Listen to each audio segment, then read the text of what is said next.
Hi everyone, welcome to this live session by girls.bus.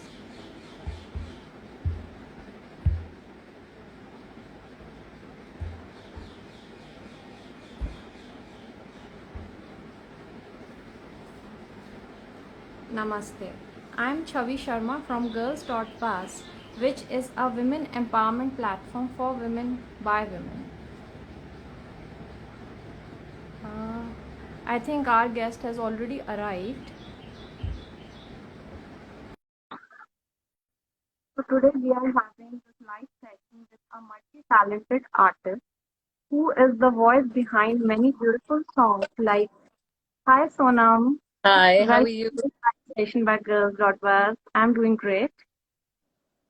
It's lovely So to be happy. here. Thank you for inviting me to be part of this session. We are equally glad that you are here. Okay, so I was just introducing Sonam. So she is the beautiful, powerful voice behind so many famous songs like Man Manan Alfat Bol and Silent Night. And specifically, I want to mention this that when I listen to Gayatri Mantra in her voice every day, it still gives me goosebumps. It touches the heart and it just touches the soul. Her voice has that beautiful, powerful aura around it. Apart from it, she is trained in Hindustani classical, Western classical, jazz, gospel, gosh, so many things. So I just can't wait to start this live session with you, Sonam. So let's start. So as I've already mentioned, I just love the songs which you sing, you compose. They give me goosebumps. Thank you So so much. okay, so when in one of the video of yours, I heard you were saying that one of your gurus told you that you have to have lived. If you want your story to move others, please tell us about the meaning behind these strong words. So, when I started learning from my guru, Srimati Shobha Mudgal at the time, she said at one point, she said, to have to sing, you have to have lived. And I didn't understand what that meant because I was in my 20s and I thought, I mean, of course I'm living, right? But it was only when I went through struggle, personal, professional, when I came to very difficult, seemingly insurmountable obstacles. And I realized that the only way to get through them, get to the other side, is to push through them with faith, with courage, with determination, and with focus. I realized that you have to live through pain in order to find the light. You have to live through struggle in order to appreciate the victory. And therefore, when I'd finally been through, and I went through a lot of stuff. I went through a personal loss. I lost my mother to cancer. 2 years later, I lost my father very suddenly as well. I went through, when I decided that I wanted to become a singer and I quit my job to pursue my dream. It was a brave step because I was going to have no income and I didn't know, what the future held. It was so uncertain. I was jumping off into the deep end. And when I did that, I lost my voice for about a year. I got every Yeah. possible throat infection, every possible, like I got nodules, I got laryngitis, I got pharyngitis. The doctor said, you can't use your voice, you have to rest. And I thought, oh my God, I've quit my job to study music and now what? But I remember just deciding that I would live through that as well. I wouldn't surrender. I wouldn't lose. I would prove to myself, I would prove to Goddess Saraswati, I would prove to the powers that were watching that I was determined to get to the other side, and I was determined to be victorious with faith and determination. And I think that's when I began to understand that not only do you have to have courage and determination to fulfill your dreams, but you have to turn your pain into your inspiration. You have to tell your story through your art. And whatever that story is, that story can be a story like all of our lives, right? Each of our lives has pain, has joy, has ups and downs, but tell it with truth and tell it with bravery. You are so inspiring, seriously. Great. So yeah, you are. So, Sonam's life journey has also been covered in a book by the name Dare to Be. It's a book on women who decided to go by their gut, like go against all odds. And yeah, as Sonam has already said, like she went against all the odds. And anything else, Sonam, you want to add to your journey Yeah. over here I completing the really book? would like to. sad, and especially for women, I know not just as people, but as women, we are constantly being told what to do, how to dress, how to behave, how to be good girls, how to Yeah, live our lives, how to conform to the notions of society and what is acceptable by men mostly, and even the matriarchs of our society, because so many times women are the ones putting women down. Elder women, mothers-in-law will put their daughters-in-law down, mothers will put their own daughters down, saying, तेरा भाई ये कर सकता है but तू नहीं कर सकती, your brother has a different deadline, you have. And I know they do it for safety, but I think that, I mean, that's another topic altogether, where men, really women as well, mothers, need to be educating their sons on how to make sure that girls are safe around them. I know that there was this campaign of Beti Padhao, Beti Bachao, and I've often said that's the wrong campaign. The campaign has to be Beta Padhao, Beti Bachao, because you exactly. educate the men Perfect. to behave correctly. We must have gender sensitization workshops in schools and colleges, explaining to men how to behave around women, because they may not learn it at home, but it must be part of the educational curriculum.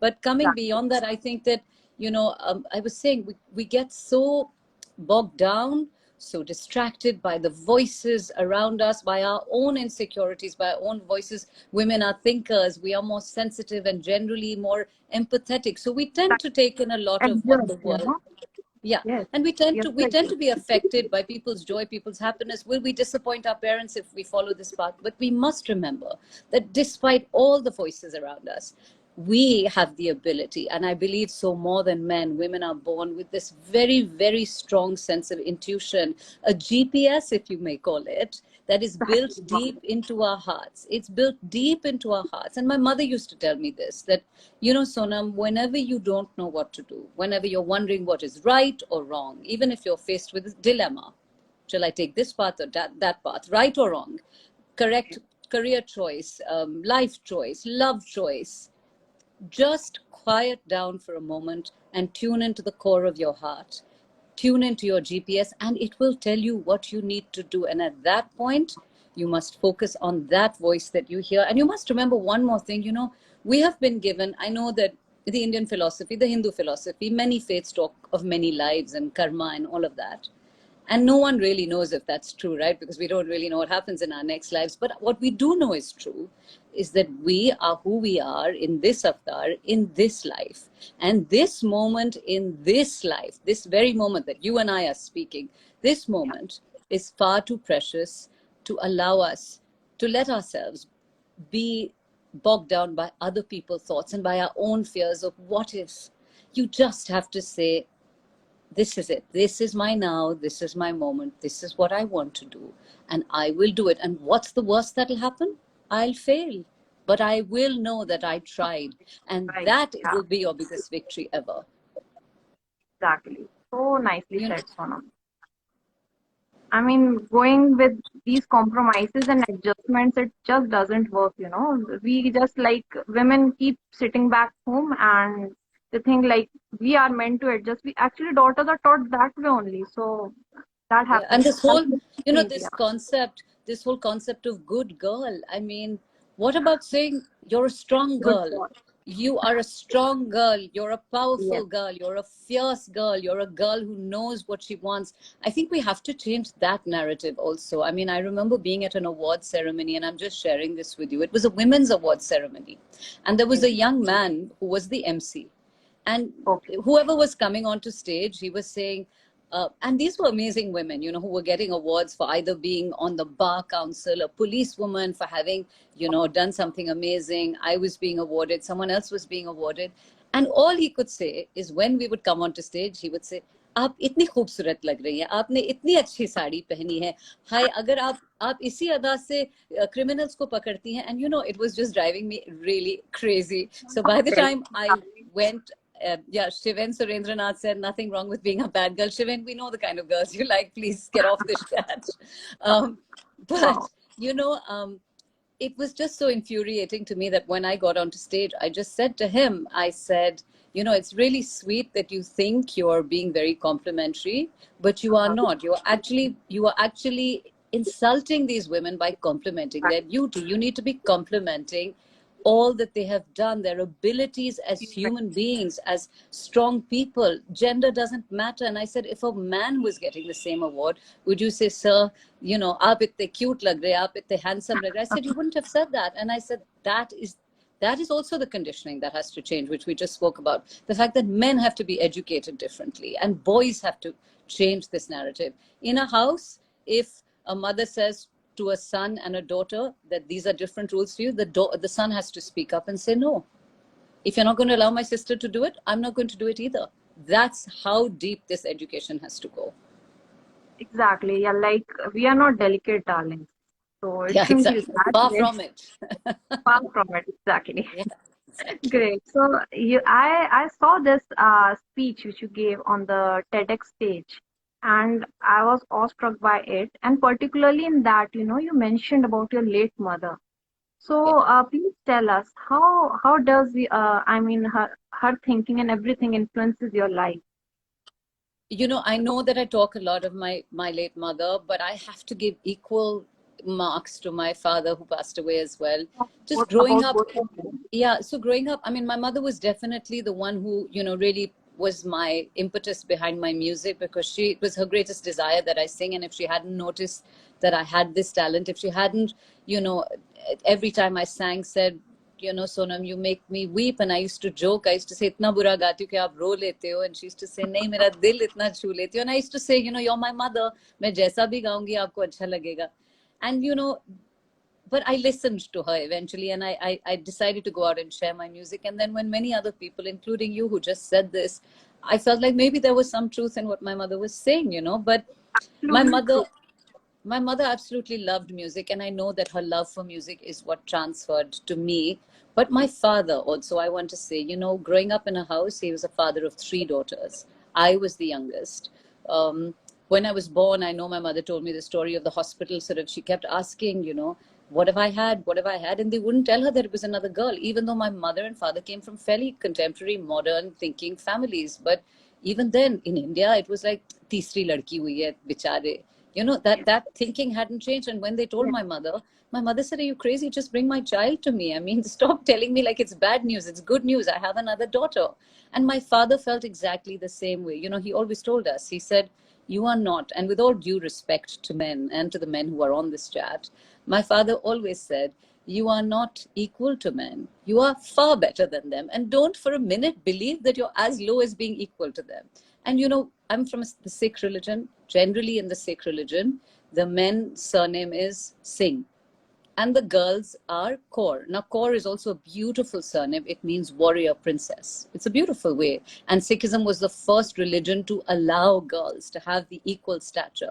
But I think it was interesting for me that my father went one step further even. He said, I'm not even going to differentiate. So our first names in our passports, all three of us, was Sonam Singh Kalra, Deepika Singh Kalra, and Nonita Singh Kalra. It's only when we grew up, because it was longer, that we cut it short. But you know, that's how emancipated and amazing my father was. So growing up in a house where we were allowed to be unique, thinking individuals who had opinions, who had choices, who were exposed to the arts, all of that. And of course, we were very, my father, again, I come back to the Sikh religion here, being a syncretic faith, we were very accepting of everyone as equal.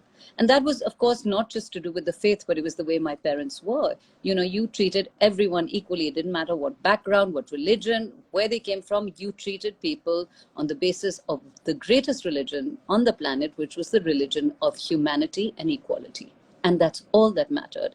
And, you know, the pressure was not on anything else. Grow up to be strong-minded girls, but grow up to be kind. And that is something that we stuck with, and that reflects in each of us in the work we do. You know, each of us gives back in some way, or tries to give back to the community, because of the kind of parents we had. So they are definitely, when I get asked very often, you know, on Guru Purnima, and I always, in fact, all my posts will always have that my greatest gurus were my parents. And everything that I am, everything that my music is, everything I try and say through my music is because I was blessed to have two incredible gurus, two incredible parents, two incredible best friends in my life. That's so nice. It all happens exactly during our childhood. That's the Yes. basic mold we go through. Like if that upbringing is good, then everything would be good. But if we start differentiating between daughters and sons, then it's exactly that's happening just now. So Yeah. we need Yeah. to change. So, Absolutely. Sonam, you have won so many awards. I just read that you won this award, Femina Women of Worth Award as well. So, do you think you already mentioned an incident apart from that, do you think such awards and achievements do help in women empowerment? Well, I think that any award for any gender, I think it's kind of nice to win an award because it's not that you should only work for awards. I always say that because you mustn't only seek external validation, because the day that becomes your benchmark for creativity or for your own satisfaction, then that's going to only veer you or steer you to the wrong path.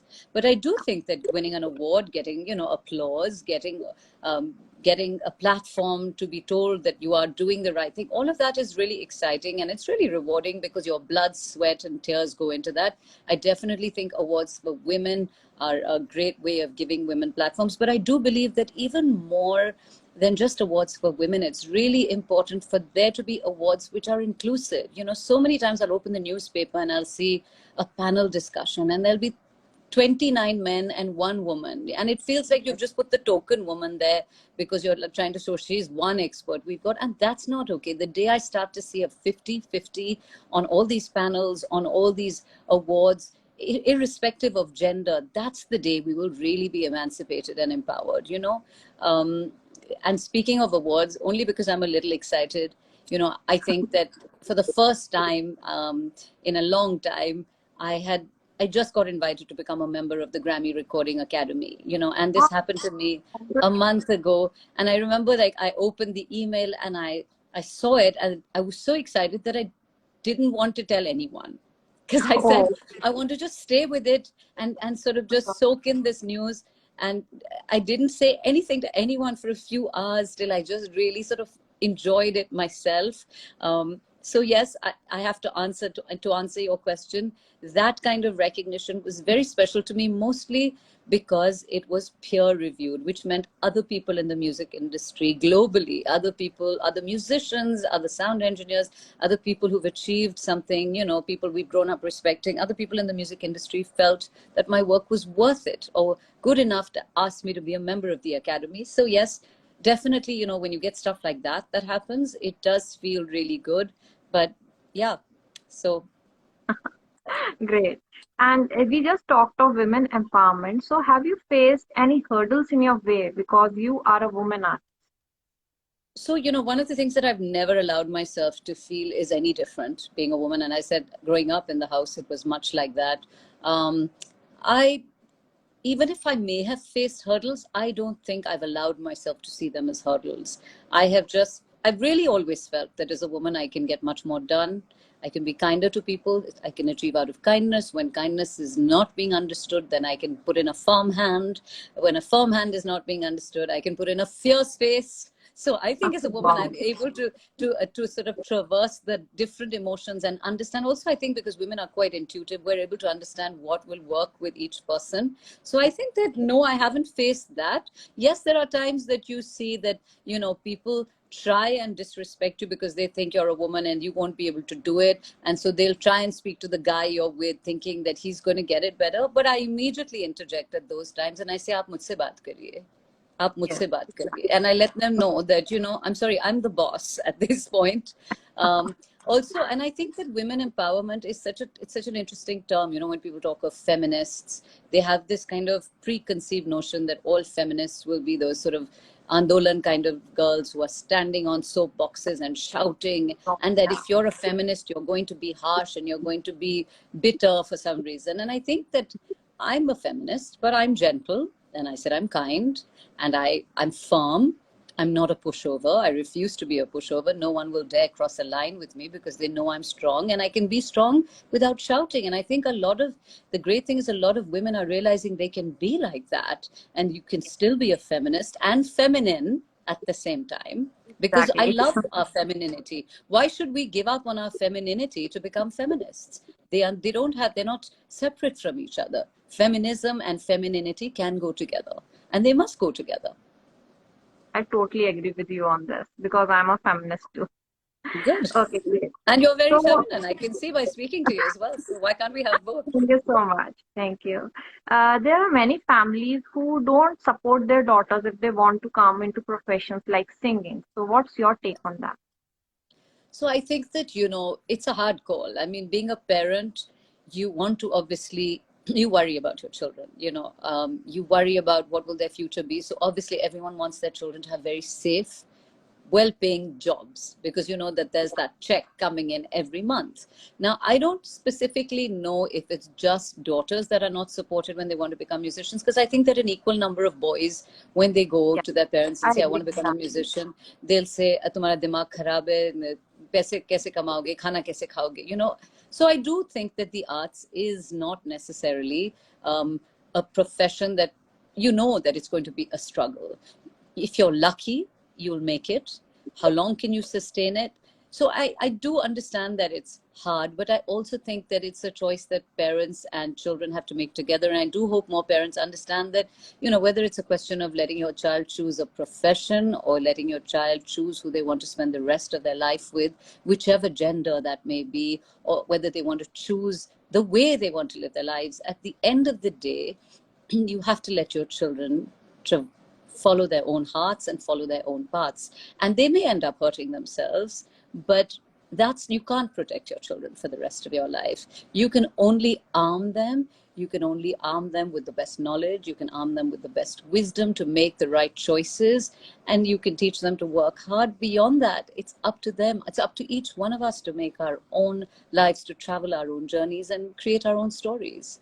So I think that parents who don't allow their children are breaking to follow their own paths, are breaking their children's hearts a little bit. And so, if there are any parents watching, I hope they allow their children to choose their own paths. And if there are any people who are, struggling with this, I would just say that, reach out to your parents, talk to them, explain to them that this is really what your heart wants. But also think very seriously about what you want to do, because choosing the arts is not just full of glamour. And I can promise you that. In fact, once you're in the arts, the glamour doesn't even show. It's really a lot of hard work. It's a lot of struggle. And it's a path that it's very interesting. You can be surrounded by thousands of people. You can even live with 1,000 people or 10 people or 5 people, whoever in your home. So you're not lonely, but you are traveling this path alone. And that no one can understand. You have to travel this path alone. You have to take this path alone. Your struggles will be yours. People may not understand your struggles. Even your own husband, your boyfriend, your best friend may not understand. So you have to know that this will be a path that will make you feel alone. Like I said, you may never be lonely, but you will be alone. And you have to be brave enough to take this alone. So well said, Sonam. You are an activist too. Like you blended so many faiths together. So how did this thought come in your mind? So I think that, I started learning music when I was very young, and I couldn't understand why I wouldn't come to it. Partly it was because I was quite critical of myself. I wanted to be perfect and I wanted to be ready to sing, and I was waiting for the perfect time. And I think that when my mother fell ill, I realized, that there is no perfect time in life for anything, because life has its own plans. And if you keep waiting for the perfect time, life will pass you by. And then to overcome what I had gone through with my mother being sick, I wasn't able to sing. And so I reached out to a friend who I said, I want to do some theater. I need to vent my emotions because I was feeling so full of heartbreak and sadness.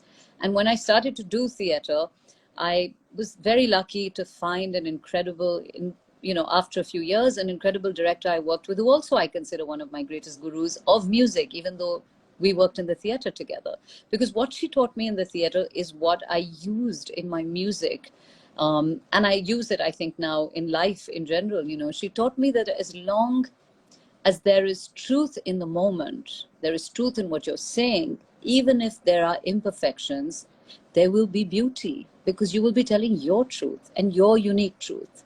So we have to stop worrying so much about imperfections. We have to stop worrying about what people will say. And we have to just remember that we have to do the best we can. We have to go out and we have to tell our own truths.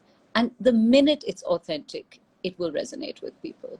The minute it's not true and you say, I want to do this because I think this, no. At least that's how I believe. There may be people who believe differently, but for me, that's what I believe. And I think that when I knew that I wanted to do this, that I wanted to be authentic and I had to tell my story through my music, and I think very early on, I knew that I wanted to not just sing to entertain, but I wanted to be a musician with a message. I wanted my music to move people. I wanted to shift mindsets. I wanted people to think, was I wrong before this, that I used to think that there's only one faith worth respecting? Or was I wrong when I, feel so anti everyone across the border? Or am I wrong when I want people to just think, because all I'm doing is I'm presenting to you a new perspective without preaching at you. So when I say the Sufi Gospel Project, many people believe Sufism is very nice music, but it's Islamic music and it's all about Allah. And that's it. And that's their knowledge of it, which is fine. But I wanted to say that, listen, Sufism in itself means an acceptance of all humanity as equal. And if it does mean that every one of us is equal, then I can blend many different voices of faith, many different languages, many different genres of music together. I can make this sound which blends all of it together and brings it together and try and create one universal voice of faith to say that each of us, you, me, we can have separate truths, meaning I can find my faith in a temple, you can find it in a temple, say I can find it in a gurdwara, someone can find it in a mosque, someone in a church. But the important thing to remember that no matter where we find our truth, each truth is just as valid, and we must respect each other's truths, because if we stop to listen carefully, we'll realize we're just saying the same thing in different ways.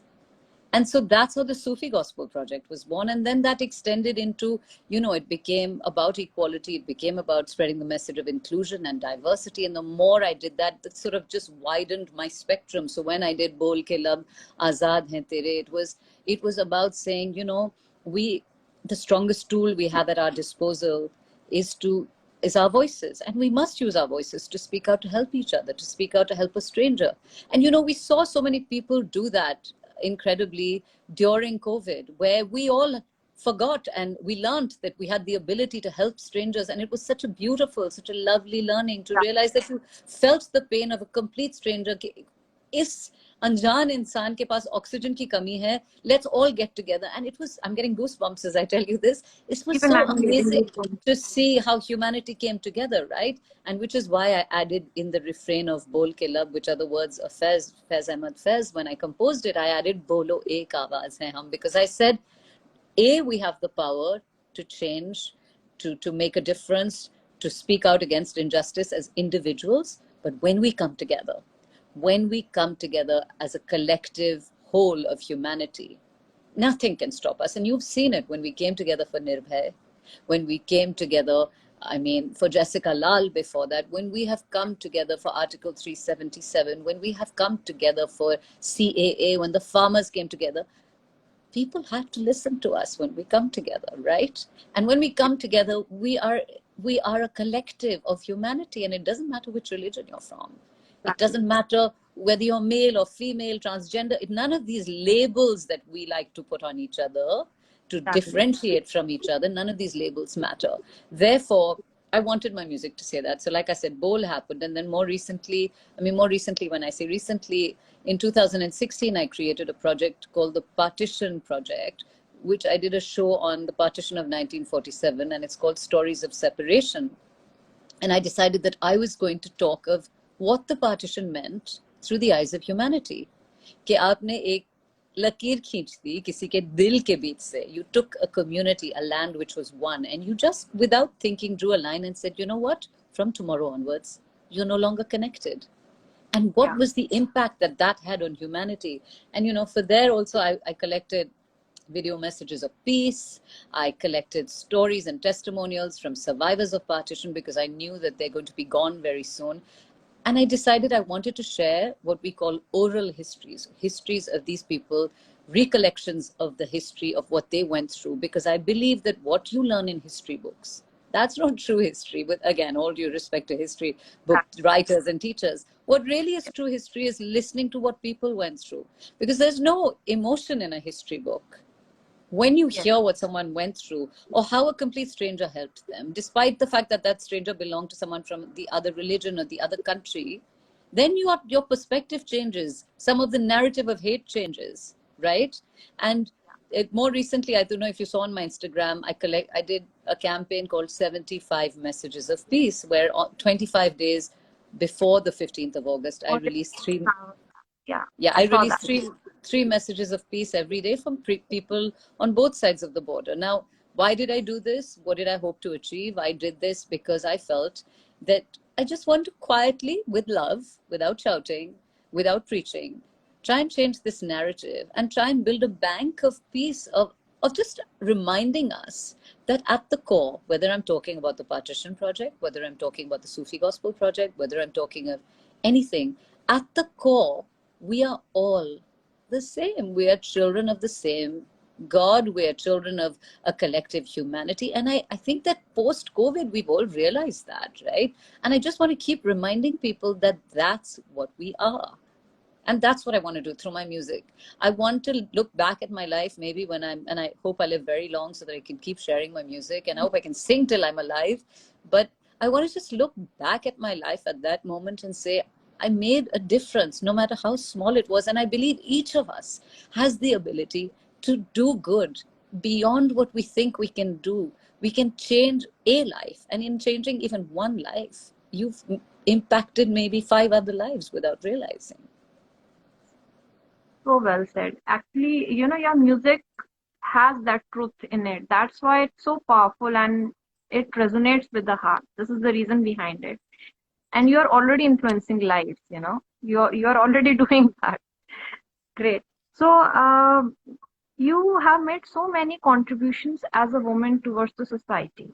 So, tell us about some, apart from this movement, you've already talked about this movement. Apart from this movement, some of the proudest movements, if you'll like to share with the audience. Well, in terms of contribution to society, I don't know if I can be proud because I'm generally quite like I get shy about this stuff.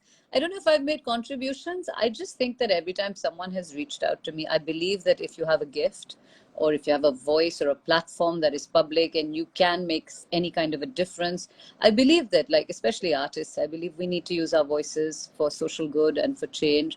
So if someone has ever asked me to sing for a charity, whether it was for a cancer charity, for a children's charity, to stop, you know, children being sold, illegally, or whether it was for slum children, for Vidya, for example, which is a school that educates slum children, for anything that anyone's, for animals. I'm a huge fan of animals because I really think that we have so much to learn from them in terms of non-verbal communication and empathy and forgiveness and happiness and joy and living in the moment. So I try I try and lend my voice to all these charities if I can.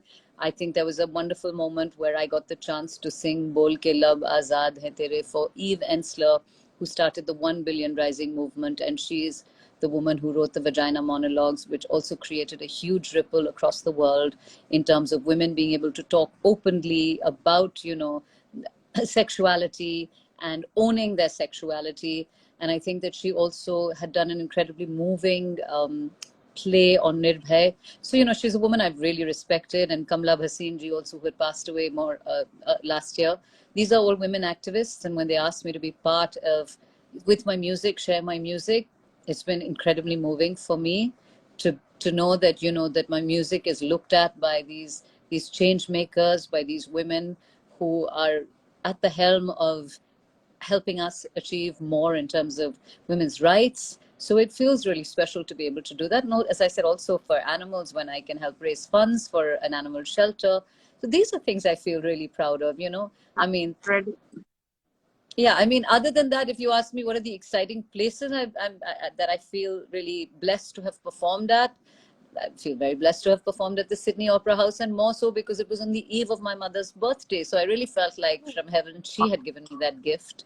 Then I performed in front of the pyramids in Egypt. I have done Muzaffar Ali Ji's Jahane Khusro, really special things like this. But often I think when someone asks me, Sonam, which has been your most special concert? I say it's really hard for me to decide because each one is special, each audience is different, and you learn something about yourself and about the audiences in each performance, so, and I hope that, I hope that everyone still, as going forward, every single concert still feels as special to me, because then I know that if I keep getting goosebumps, I call them truth bumps, I've always said that, if I keep Your getting songs truth give bumps, that.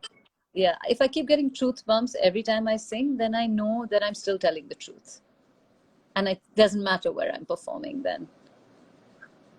Wow, so nice. And so, can I ask you this question? Which is your favorite composition so far, closest Of to my your heart? own, of my own. Yes, yes. Yeah. It's hard again. That's a tough one, but I think maybe Manmanam still, to a large degree. Manmanam and Alfat are both really very close to me. Manmanam because it was a brave. Thank you, Joe. Priya's there. It was very special to get a standing ovation at the Sydney Opera House and to sing there. But Wow. Manmanam was also a brave move, because when CokeStudio reached out and said, "Will you do one of your own compositions?" and I wasn't collaborating with anyone like the other artists were, it was, firstly, that was quite an honor. Secondly, I decided I could have done Alfat. Alfat was ready then. And Alfat may have, it was the more catchy song. It was the faster tempo, the faster tempo song. It was also Punjabi, more easy maybe for more people to understand. But I just decided, I listened to my GPS, my gut, and I decided that I would go with Manmanam, because I said, 60 years from now, when I look back, do I want to have chosen? And I chose Manmanam because it was in Persian. And I said, through Persian, if no one understands the language and I'm still able to reach out to them, then it'll prove something to me, which is what I'm trying to say, that music has no boundaries, no barriers, and that the emotion of the song can still reach a person. And also, Manmanam had this very beautiful verse, when I sing it, and I know you've heard it, so I'll just tell you which part it is, Yeah, you know where that. I say, Isai Maryami Manam, Ahmade Hashmi Manam. The poet is actually saying that I am Mary's Christ, that I am Mary's child, and I am Ahmad of Hashim, I am of Ali. I belong to every religion. That to me was such a beautiful thought, right? Of course, Alfat also has a beautiful thought, but like I said, it was, for me, it was Persian, and I wanted to take that risk. I wanted to be brave. I wanted not to choose the easy way out, and that's generally something I tend to do. And sometimes I'm just like, Sonam, why do you always choose the tough? Like when I talk to myself, I'm like, why do you always choose the tough route? But I think it makes me feel like I've achieved more personally, and so Manmanam would be one of my most favorite. Alfat is also another favorite. Bol is very special to me because the story behind Bol is so lovely that I reached out. I wrote to Faiz Sahab's daughter in Pakistan to say, may I please have, may I please get your permission, because I didn't want to do anything that was wrong in terms of copyright. And may I please get your permission to compose Bol? And, she said, yes, you may, but on one condition: you have to come to Pakistan, to Lahore, to sing for the first Faiz Peace Festival. And I was Wow. just like, oh my God, I couldn't have asked for more. I mean, it was amazing. So not only Yes. did I get to compose the work of someone I so hugely respect, but I also went to perform in Lahore. And we got our visa magically on the last day, after waiting 45 days. After being told we didn't get it, then we got it. And it was amazing.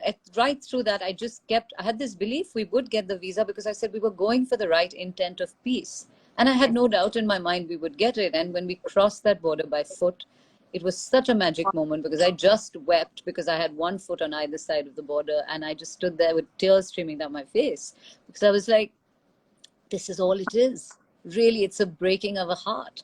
And when we went there, I can tell you that the way we were received, the love we got, the response we got to the music, we got a standing ovation there. Everyone, strangers, friends, strangers mostly, would just like, they wouldn't charge money. They would say, Aap India se aaye hain. Scooter wala didn't take money from my sound engineer. He said, Tusi India to aaye ho, main nahi langa tuhade kolo paise. I Wow. mean, So that's the kind of love you got. And you really, yes. when you go there, you feel it looks the same. Like if you're from Yeah. Delhi, for example, Yes. if you've gone to Lajpat Nagar, there's an Arkali Bazaar which looks exactly the same. The food is the same. In fact, it tastes the food is sometimes even better. But the people, the hearts are the same, and the love is fantastic. So it was really, these are all really special compositions, because they all have stories behind them. They're not Yeah. just Alfat also has a great story. Alfat was because I wanted to I wanted to bring everything together. You know, Baba Bulle Shah was such an interesting poet because when Baba Bulle Shah would write, and other poets like Baba Bulle Shah also, Amir Khusro, a lot of these poets, when they wrote about divine love and they wrote about surrendering yourself, surrendering your ego completely so that you could worship your beloved, meaning God, they believed they had to write in the feminine form. They had to become women to write because they really believed only women could truly surrender their egos because women's Yes. hearts were capable of loving beyond that, right?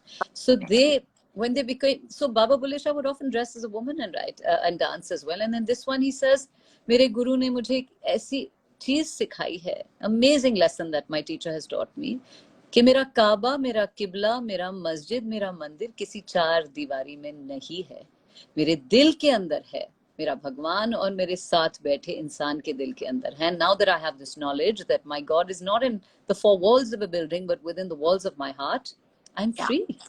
I'm free from the shackles of religion and ritual, and I am going to get up and I'm going to dance in worship and I'm going to dance in joy.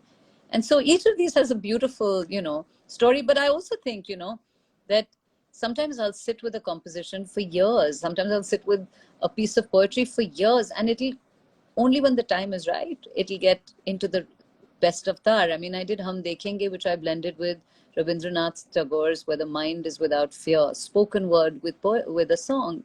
And it just happened on its own magically. So I think that one of the big things I will say to everyone is that, yes, don't listen to the voices outside. Listen to your heart, listen to your GPS, but listen to the signs of the universe as well, because sometimes it's telling you secrets that will guide you and showing you things that you just have to open your mind and heart to. Thank you, Swadha. That was very sweet. I just saw a message. Okay, great. And what is the next milestone? Your next dream project? You're, you're going to laugh because I don't plan them as milestones. I just I mean, there's stuff going on. There's lots of stuff going on. This whole partition is going on. Right now, we're performing more shows of the partition because it's 75 years since the partition of India. So I'd like to do more of those. I would like to try and take it to the US and the UK. But like I do often, I put it out into the universe. And then I hope that the universe finds a path for me. I can keep continuing to work hard. And I believe क्या कहते हैं, मेहनत का फल मीठा होता है. So you keep hoping कि मेहनत करते रहो, सर नीचे रखो, सर झुका के रखो. So remember that the music is not here because of you. You are here wherever you are because of the music. Remember that. Remember to do it as ibadat. Whatever you do, whether it's, in my case it's music, do it as ibadat, and uska phal aapko milega. And have that belief, have faith in the universe and in yourself and your abilities and your hard work more than your abilities even. So, I mean, someone asked me the other day, Sonam, what's a non-negotiable for you when it comes to being an artist? And I said, hard work. There's no way you're getting anywhere without hard work. If you think you're going to find the easy way out, then don't bother. And I always say this, if you're going to do something, do it to 100% of your ability or don't do it. Because don't waste your time and other people's time. So my next milestone is to keep doing what I do to the 100% of my ability, to hope that more happens, to work towards more projects. There is a lot of stuff that's going to be released in terms of music this year because, the last 2 years was harder to get out there. And Gayatri Mantra and Om Namo Bhagavate Okay. were released, were stuff done at home. So I'm really touched that even the video was shot at home, in fact. So art directed by me, shot by a very close friend, and so edited by me as well and him. So Ini Singh is the name of the photographer, the cinematographer who shot it. Wonderful, Very soothing wonderful. music.